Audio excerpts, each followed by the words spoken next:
Hello, you're watching the Nouvel Esprit video series on the theology of the body. This video is on audience 49. We are your hosts. I am Jeremy Hossotter. And I'm Guillermo Moreno. So this video begins a new section of the chapter, and it's on what is called the ethos of the redemption of the body. So to begin, we want to recall some information from the Sermon on the Mount. We spent a lot of time talking about Matthew 5, verses 27 through 28, wherein we have Jesus talking to the Pharisees about the sixth commandment, where Jesus says, whoever looks at a woman to desire her commits adultery in his heart. And this message must be understood as an appeal to the human heart. And because of this appeal to the heart, we know that the inner man is the subject of this new ethos of the New Testament. And what makes this ethos new is that it's new with respect to the Old Testament ethos. And in particular, what we have in mind is the legislative casuistic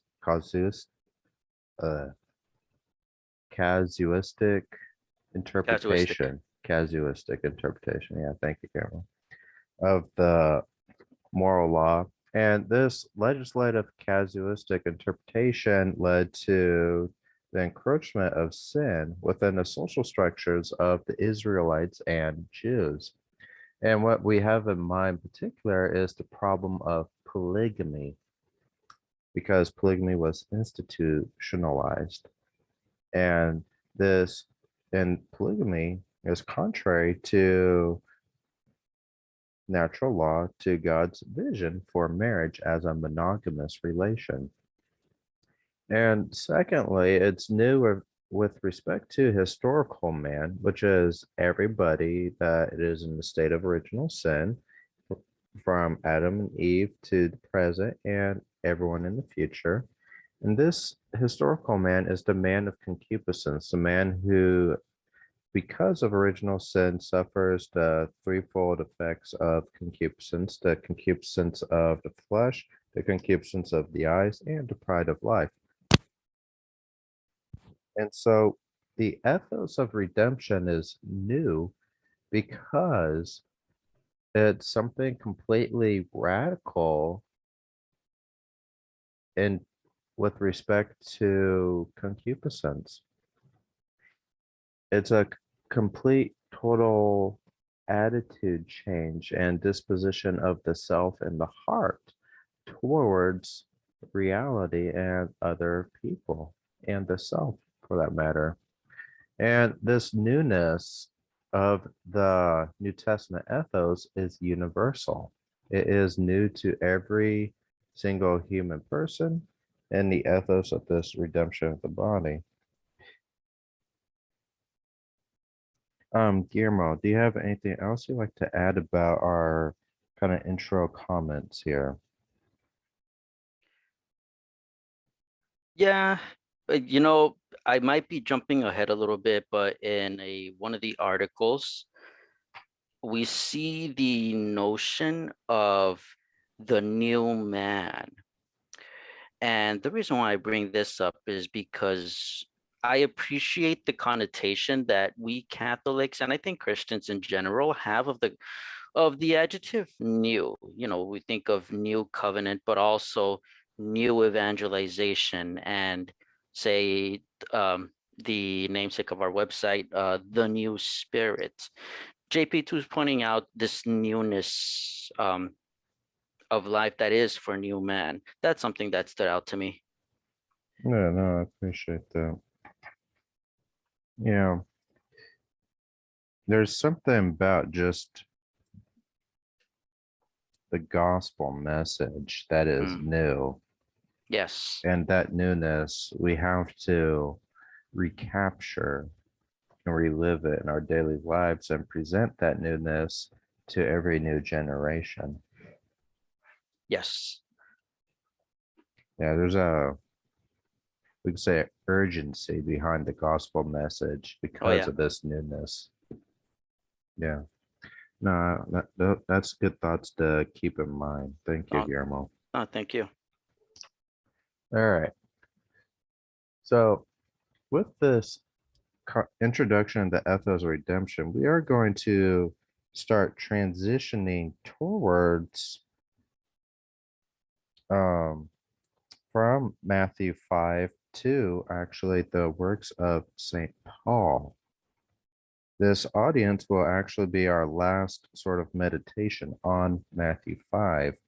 We've been looking at Matthew 5 since audience 24, so we have 25 audiences on just 2 verses of Matthew 5, which is quite a lot. But starting with this audience and onwards, we're going to start looking at the words of St. Paul. All right. So Romans chapter 8, verses 20 through 23. Guillermo, would you like to read that, please? Yes. Thank you. Reading from the letter of St. Paul to the Romans.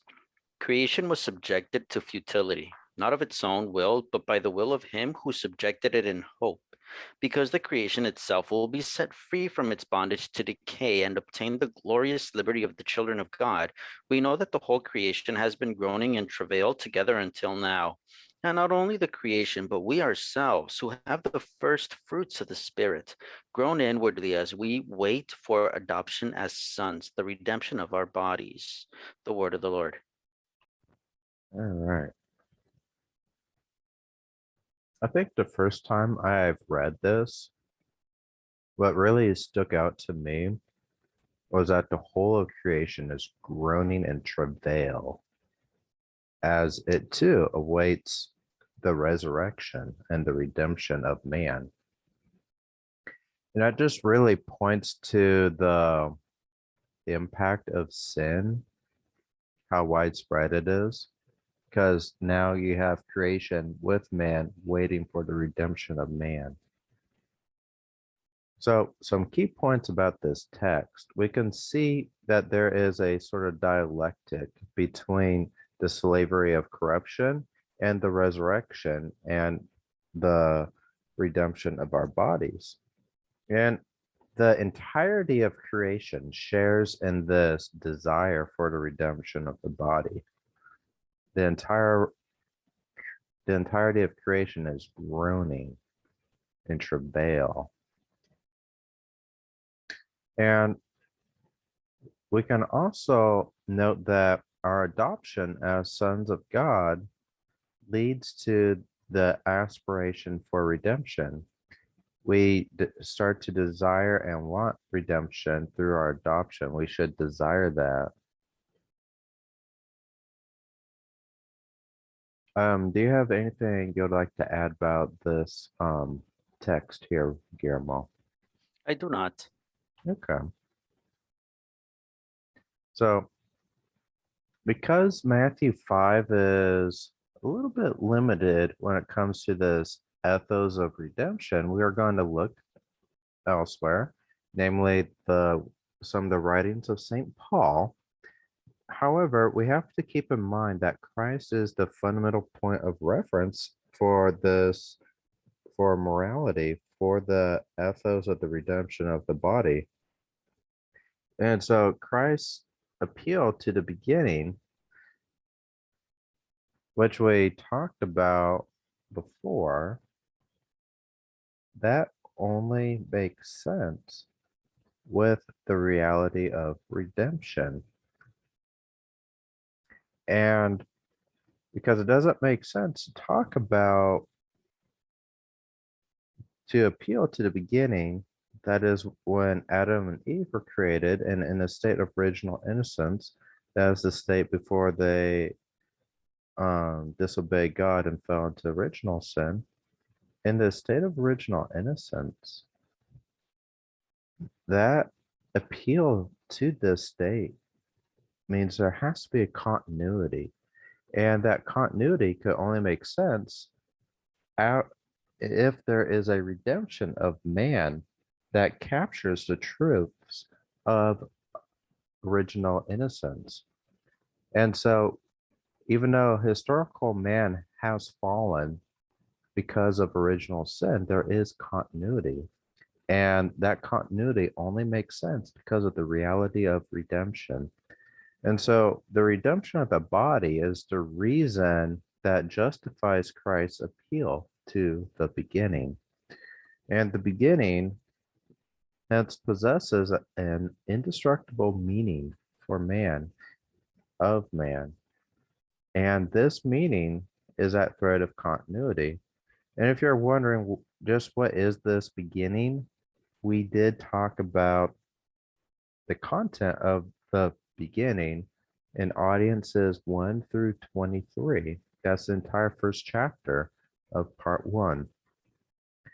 And that is, of course, referring to the text of Genesis 1, 2, and 3.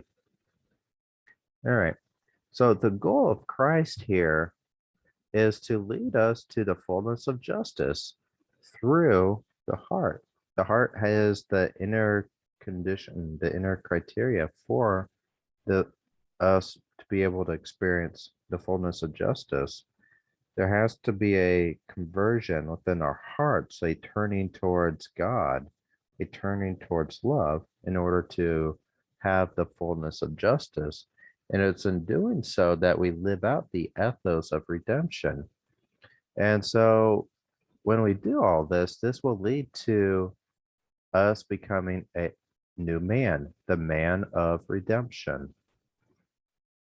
And the way to accomplish all this is through the mastery of desires, through temperance and continence. Guillermo, do you have any thoughts for us at this point? I just want to emphasize, as you did, for the just the concept of continuity. We saw that in the discourses of in the beginning and JP2. He brings this up again just because of how essential that is to what we're looking at. How interestingly, yes, in the beginning we looked at the mainly, yes, original solitude, original unity, and so forth. And this time we've been zoning in more on the heart. In no way, shape, or form is this something, I guess, what's the word I'm looking for? Separate from that which was in the beginning. It's a continuity of that as well. Yeah. Yeah, if we just keep in mind, like some of the interpretations of man due to the fall state that there is no continuity between original innocence and original sin. You think about the Manichees, right? Body, sex, matter is evil, it's corrupted, it's a principle of evil. And so on the Manichae reading, there is no continuity.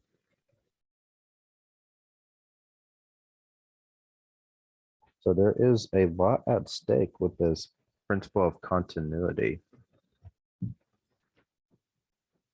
Did you have anything else, Guillermo?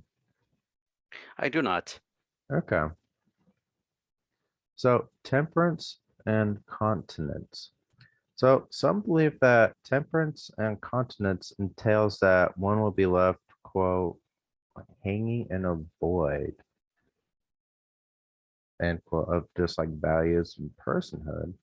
And JP2 wants to address this opinion of some people. So I guess some people just say, just think that like, well, if I live a life of temperance or continence, that's going to somehow separate my separate from me, from my personhood. Right.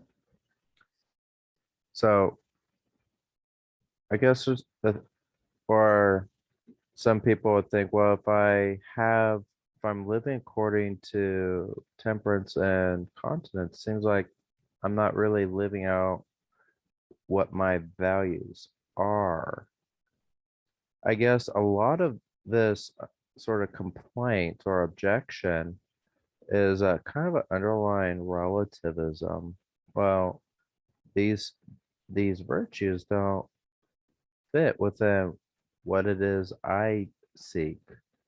And what JP2 wants to do is bring us back to the realism of continence and temperance, what it is these virtues do.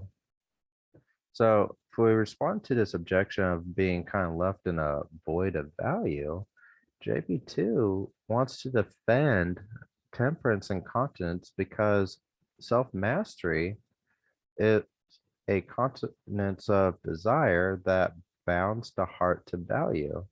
And so value is preserved through continence and temperance. And if we just kind of give in to our desires, then this will distance our hearts from true objective value.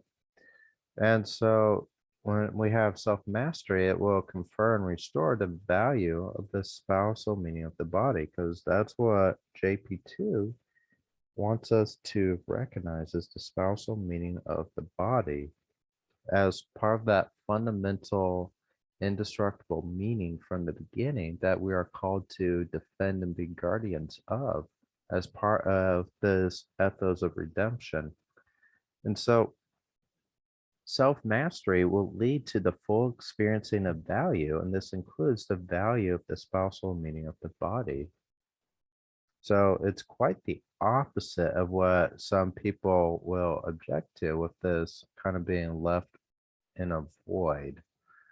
Guillermo, do you have any more thoughts concerning being left hanging in the void of values? Yes, it just seems like, building off of what you mentioned about a type of relativism, and I want to juxtapose the fact that we sort of want to identify with our weaknesses and with our sins. Now, but we must not fail to remember God created us unique. That means that we each have our own gifts, talents, strengths, and just charisms. And I'm jumping a little ahead, but if we live according to the Spirit, then those gifts and talents and strengths and charisms, they manifest themselves in a way just impossible otherwise. But what also comes to mind is the fact that, going back to the relativism, the value that we see is that which we experience from concupiscence. And it seems like the ultimate answer is just indulgence. That is the only thing that's the main value. We think that that's the full experiencing of the value. But just going back to the concept of sin as that which takes us further away from God. Just, okay, these things, eating, sexuality, nutrition, those are good things in themselves. The thing is that if there's a disordered desire for those, then we're never going to be satisfied, thinking that we will by binging. But that's the opposite of what we were created for. Well, thank you, Guillermo. I think what might help us, I was thinking about this right when you start talking, is kind of making a distinction between kind of two concepts of value. One where you have something that's objective, intrinsic to the thing itself. So there's a realism to it. Then there's another kind of meaning of value where what is meant is, well, I value this. Like someone says, I value cake, or I value a certain brand of clothing, right? The second sort of means like, oh, my favorite food is pizza. right? There's this kind of valuing there, but it's not a value in the sense that the human person possesses intrinsic value. In In other this words, in this other meaning where like I value potato chips or something, that is really a statement about something that is subjectively satisfying. And it's not necessarily a reference to what is of importance, of depth, and I guess just belongs to the hierarchy of values themselves. I guess we can say ultimate goods.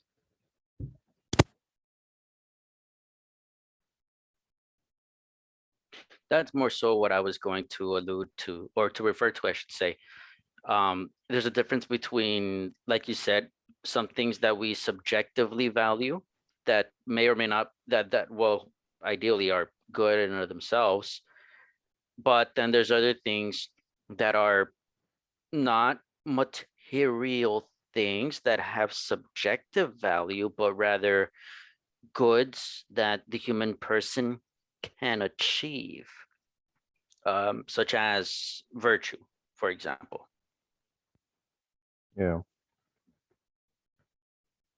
All right. Let's go ahead and move on. So now we will look at the response of the person being left hanging in the void.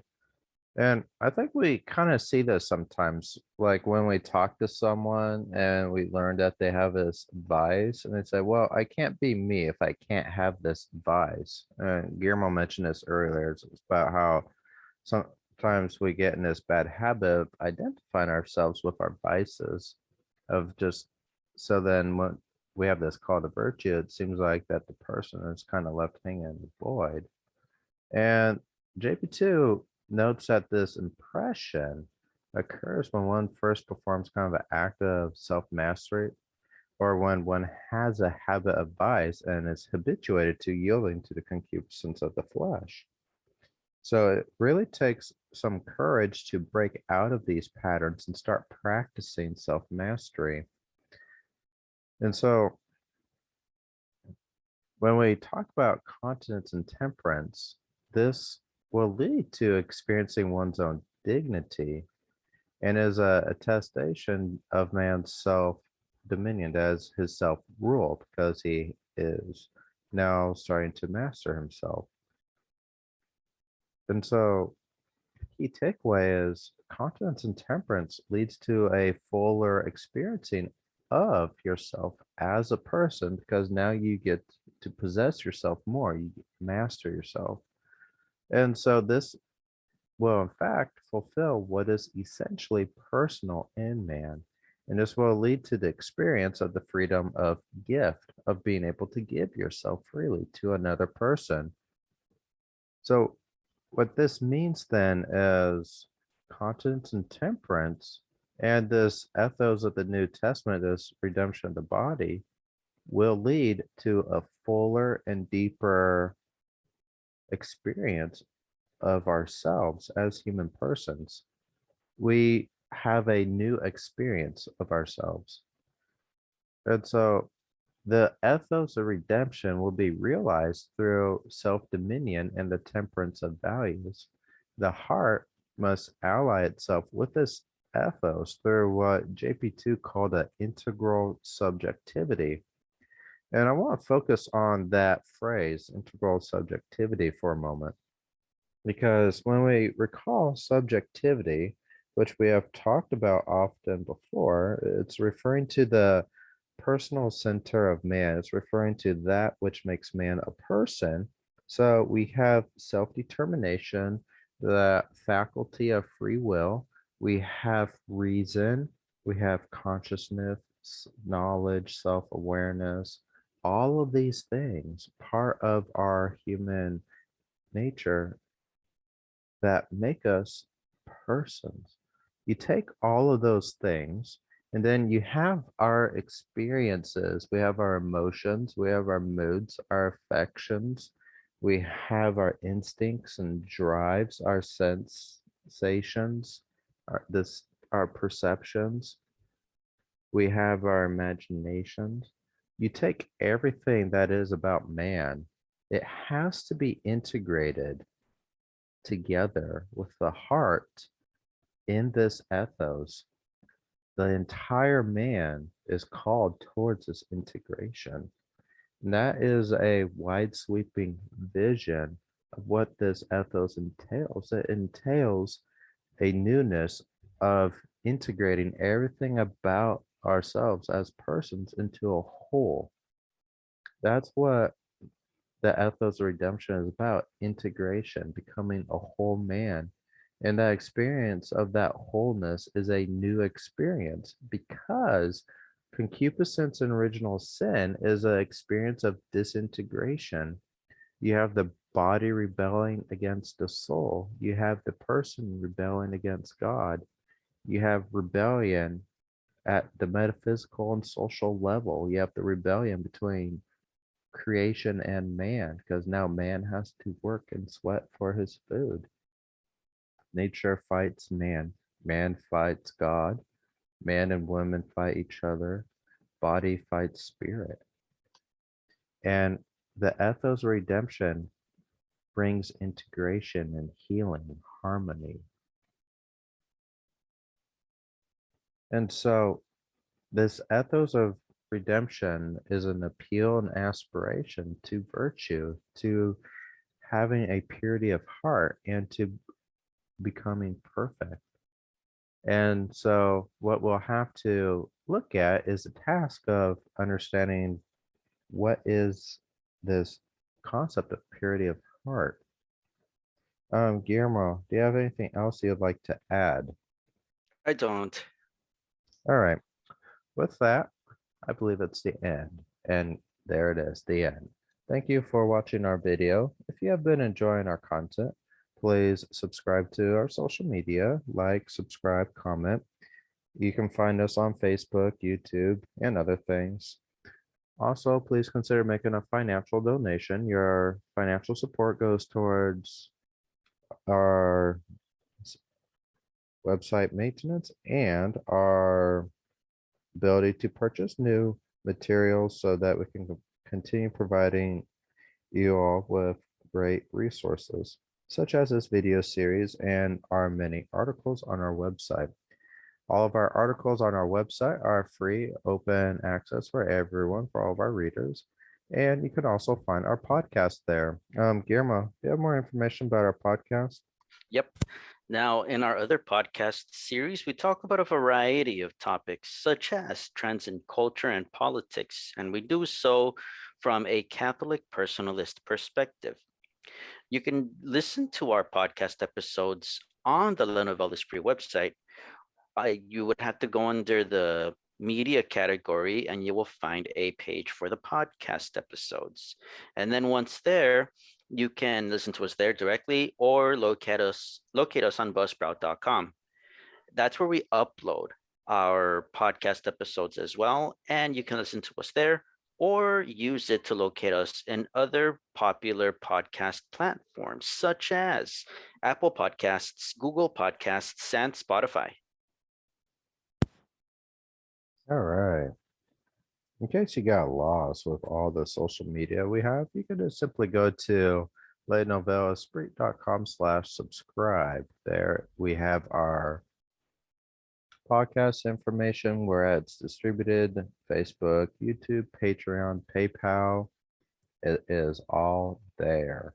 So again, nouvelesprit.com/subscribe to find all of our social media.